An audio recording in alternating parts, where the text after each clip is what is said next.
Sa kalagitnaan ng clarificatory questions ni Senator Judge Robin Hood Padilla kay House Lead Prosecutor at Batangas Representative Jervy Luistro sa ikasyam na araw ng impeachment trial kay Vice President Sara Duterte, may kahilingan nito sa prosekusyon ang huwag maging one-sided. Ang pahayag ng Senator Judge, umani ng mga reaksyon sa gitna ng mismong paglilitis. Alam niyo po, napakaganda po ng inyong sagot. Sana hindi one-sided ang ating persecution. Kasi, alam niyo, pag kayo ang pagpabor sa inyo, alam niyo ba, bawal po ang ginagawa. Kindly maintain Presiding order Officer, within the bawal court. po ang ginagawa nitong nasa harap natin, nagkukomento. Kindly maintain order in the court. The Sergeant at Arms, by authority of the Senate President, is directed to kindly maintain Hindi po order in the sila allowed mag-ingay. Korte po ito. Giit naman ni House Lead Prosecutor Luistro, talaga namang one-sided ang prosekusyon sa isinasagawang impeachment trial.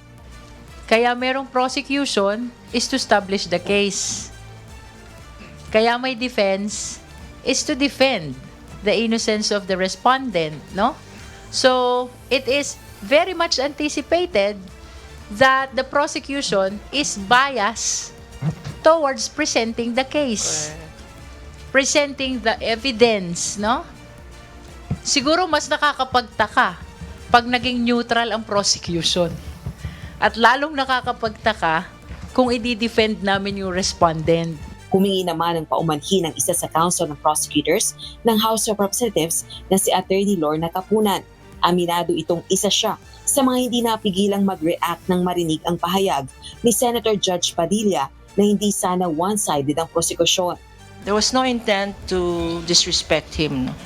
Kaya lang, syempre, pag lawyer ka at nasa litigation ka, i-emote ka mag-i-emote ka. No? Alam naman nila yung, hindi naman emote na drama, pero it is an instinctive reaction. There was really no intent to disrespect him when he said, lalong-lalo na yung mga nasa front row, nagtinginan kaming ganyan. Yung pala kami yun, nasa front row.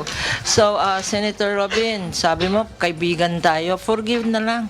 Hindi na kami uulit dyan. Pero, the prosecution really is for the prosecution. And the defense is for the defense. Kasabay nito, binigyang diin naman ng lead prosecutor ang senator judges ang dapat maging neutral. At the end of the day, I am hopeful na political neutrality ang mananaig sapagkat napakaliwanag niyan sa Senate rules on impeachment and they were the ones who drafted and approved that Senate rules, no? So, bago pa tayo, dapat sila yung pinaka-conscious about the mandate of political neutrality.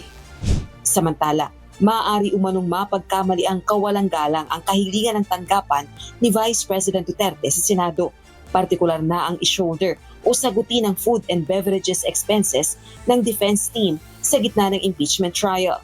Ito ay impeachment court, no? It can also be misconstrued. Of course, with due courtesy to the Senate, kasi sila ang dapat sumagot niyan.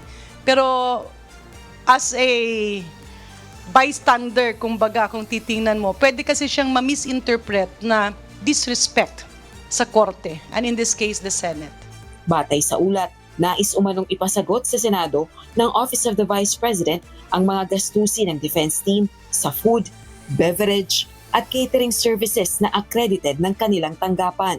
Rosalie Coz, humahataw sa balita ngayon.